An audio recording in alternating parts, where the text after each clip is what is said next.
Bonjour, moi c'est Ansel Junior Takoutim Footing. Je suis Camerounais, âgé de 28 ans. Moi, ma passion c'est le foot. C'est le foot. Bon, entre autres, je suis aussi ingénieur de génie civil. Du coup, c'est là où j'ai fait mon gagne-pain. Euh, j'ai rencontré World Immigration Travel par le biais d'une amie. Si la personne à qui je fais confiance lui fait confiance, il faut aussi essayer de lui faire confiance. J'ai rencontré le PDG de World Immigration Travel. J'ai posé mon problème. Il m'a dit, ok, je passe tel jour. Et sur le patron s'est assis, il m'a dit que bon, mon petit, ça là, il faut laisser. J'ai essayé de regarder ton cas, mais ça là, laisse.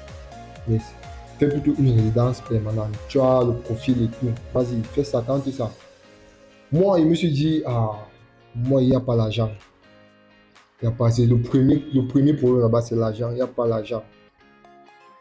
Et il y a aussi le problème de confiance. Tu vas te lever un matin comme ça, tu vas dire que je fais confiance à quelqu'un qui ne connaît mais ne maîtrise pas. Si tu fais ton argent, il fait comment? Il veut l'arrêter où? Il n'avait pas le choix, peu importe. Il voulait seulement me lancer. Du coup, j'ai décidé de lui faire confiance. Et puis, on a lancé la procédure. Il y a beaucoup de hauts et de bas, c'est pas facile. Mais bon, le résultat quand même était bon.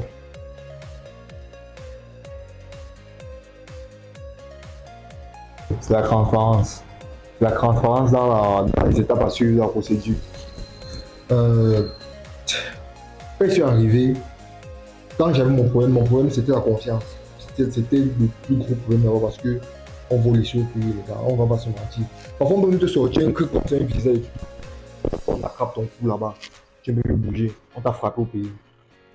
Mais là pendant la procédure, au début j'étais un peu réticent, mais après, confiance est venue.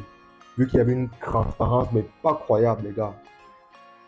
Le plus dur pour moi, le plus dur, c'était d'abord le test de langue, le test, trouver la place. Je parle à l'entreprise, ils avaient dit que ce n'est pas la frappe. Ils me disent que non, assois-toi. Voici ton compte qu'on a créé. Voici ton compte Ouest. Voici certains documents qu'on a envoyés. Voici tes équivalences qu'on a envoyées. Voilà ça. C'est juste un problème de réponse. Le traitement de l'IRCC, c'est pas... Ils n'ont pas une date fixe. C'est pas... Voilà, vous comprenez. Du coup, la confiance revenait un peu. Vu qu'une fois on m'a appelé pour me dire que la place est là. Mais je n'ai pas pris le téléphone.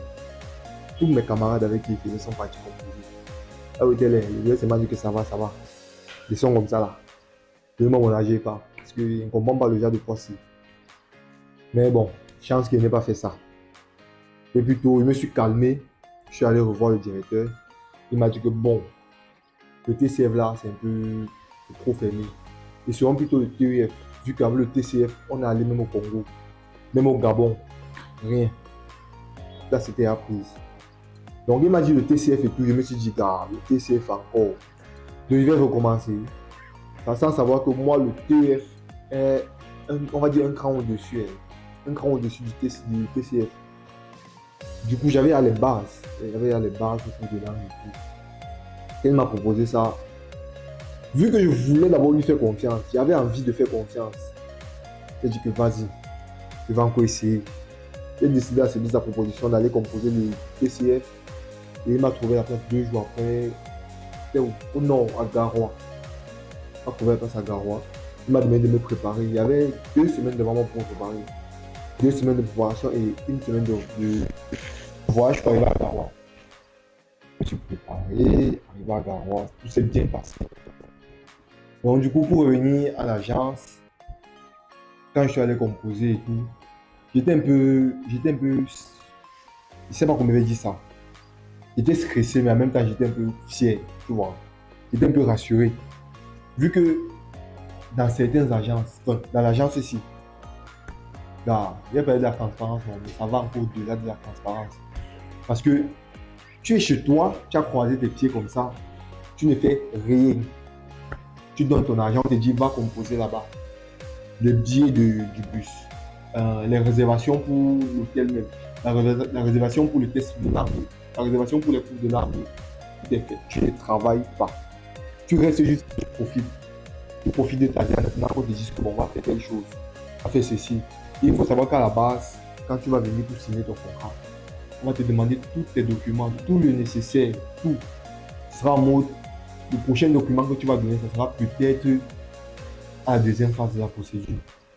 Et après avoir fait les cours, après avoir composé jusqu'à les résultats sortent, c'est après ça. C'est là, et avant, les équivalences, il y a tout, la totale, ils vont gérer. Bah, moi, j'ai plusieurs amis même, avec qui j'ai commencé la procédure. Jusqu'à présent, ils ne savent pas, je ne sais pas s'ils auront dépassé mon bassin. Je ne pense pas, ils n'ont pas dépassé le bassin. C'est pas pour vanter l'entreprise aussi. Non. Je sais pas ce qu'il ne veut pas citer les noms. Il ne veut pas citer les noms des gens ici. Mais il y a des entreprises ici, les gars. Évitez. Évitez. Il y a des camarades avec qui j'ai commencé ma procédure. Moi, je suis en train de faire ma procédure. On est en train de s'occuper de mes documents là-bas dans la société. Mais eux, ils viennent avec leurs documents pour que je les aide à remplir. Or, ils sont dans une entreprise en train de faire leur procédure. Moi, je ne comprends pas. Ils font quoi là-bas? L'entreprise a fait quoi alors juste? Ils font quoi? Les garçons, il faut que... Je n'ai même pas les mots, gars. Je n'ai même pas les mots. En tout cas, vous-même, vous savez déjà.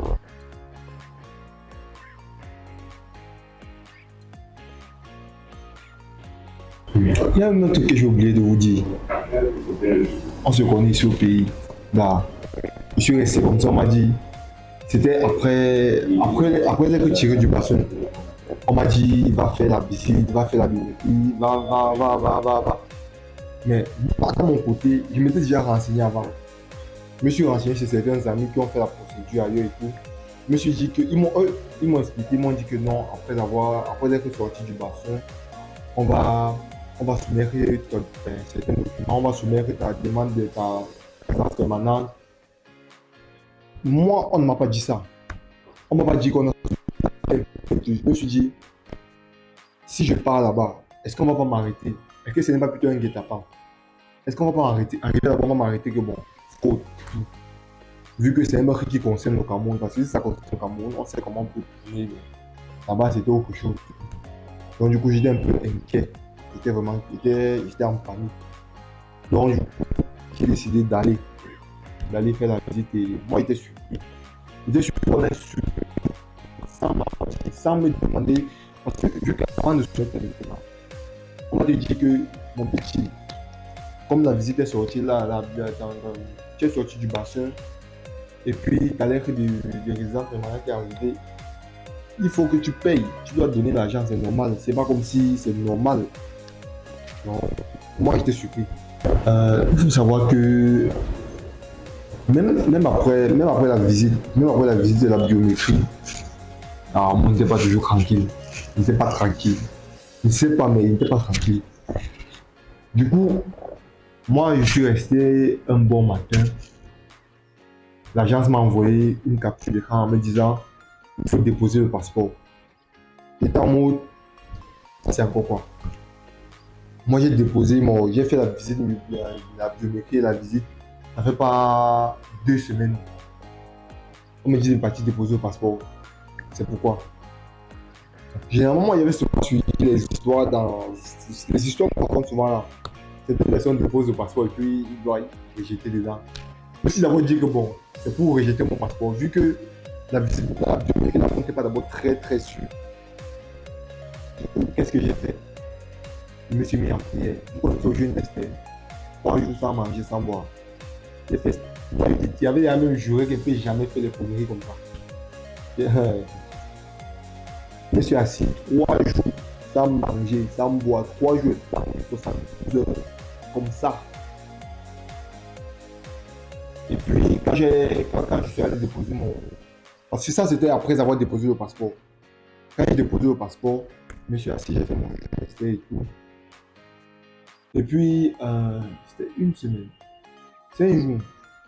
5 jours après, on m'appelle, on m'envoie un mail de venir récupérer mon passeport. Quand je viens, j'ouvre, on me donne ça dans l'enveloppe et tout. J'ouvre, je vois un petit truc comme ça là, petit papier comme ça. Dans ma tête, quand on me disait le visa, moi, je me disais que c'était, je ne sais pas, le visa, c'était un truc d'une enveloppe, d'une boîte comme ça là, je ne sais pas. Mais il arrive le papier comme ça, collé sur une page dans le visa, dans le passeport. Je me suis dit que c'est pour ça, le petit truc c'est là, tout ça. C'est pour ça que j'ai subi ce que j'ai subi là. Mais bon, ça en valait la peine.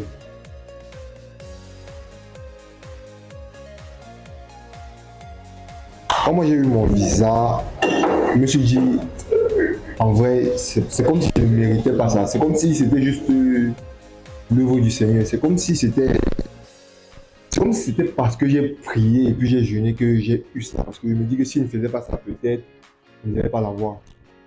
Donc du coup, je me sens un peu privilégié. Parce que je me sens privilégié, j'ai décidé d'utiliser ce visa à bon escient. Je vais pas aller là-bas pour faire la fête. C'est vrai que j'aime bien, mais il faut mettre les choses devant. Je vais essayer de ne pas tout faire parce que c'est quoi je fais pas toujours dans la vie. Donc, moi, d'ici 1 an, je me suis donné un objectif à atteindre. Et aussi la famille, les gars, on n'oublie pas. On sait que d'ici peut-être 1 ou 2 ans, il faut que quelqu'un monte aussi. Vous voyez, c'est un peu ça.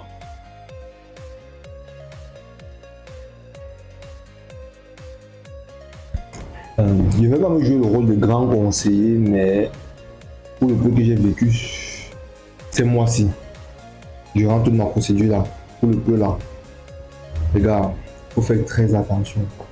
Soyons vigilants. Tu vas partir scroller sur Facebook et puis tu vas voir une publication comme quoi résidence permanente 5 mois, 3 mois, les gars. Parce que tu as vu 5 mois. On sait que le pays c'est chaud, ça ne donne pas. Tout le monde fuit, mes gars. Soyons quand même raisonnables. Toi-même, tu peux 5 mois, tu acceptes que tu acceptes quoi. Donc, soyons vigilants, les gars. Les gars, quand on parle de résidence permanente, et que vous voyez sur certains réseaux, que ce soit TikTok ou Facebook, vous voyez 3 à 6 mois. Les gars, même juste la procédure étudiante, le visa étudiant, c'est pas 3 mois. Le visa étudiant va de 6 à 8 mois. Donc vous imaginez que la résidence permanente va encore un peu plus, beaucoup plus même. Bon, un peu moins pour les plus chanceux, mais généralement c'est beaucoup plus, Du coup, avec l'expérience que j'ai vécue, moi, me dit que moi j'étais très chanceux. Moi, je n'ai quasiment pas eu de problème. Mais j'ai fait les temps. J'ai fait pratiquement 12 mois. Ça, c'est y compris la recherche de la place, les cours de langue et tout. La totale là, ça fait un peu comme 12 mois, 13 mois. Donc du coup, je vous exhorte à la vigilance, les gars. Soyez très vigilants parce que les est dur, les gars. Les gars frappent partout sur les réseaux. C'est pas facile.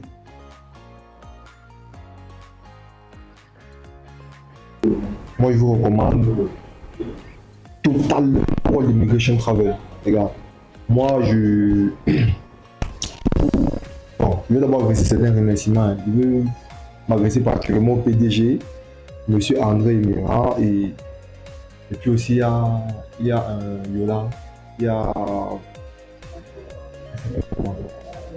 y a Naomi, mais surtout la femme qui m'a mis en contact avec André Emira, Monsieur André Emira, c'est Pamela Kamji. Je la remercie aussi beaucoup. Et si vous voulez une confirmation de ma part, les gars, n'hésitez pas. Allez à World Immigration Travel. Même si vous ne les connaissez pas, juste parce que moi, j'ai vu comment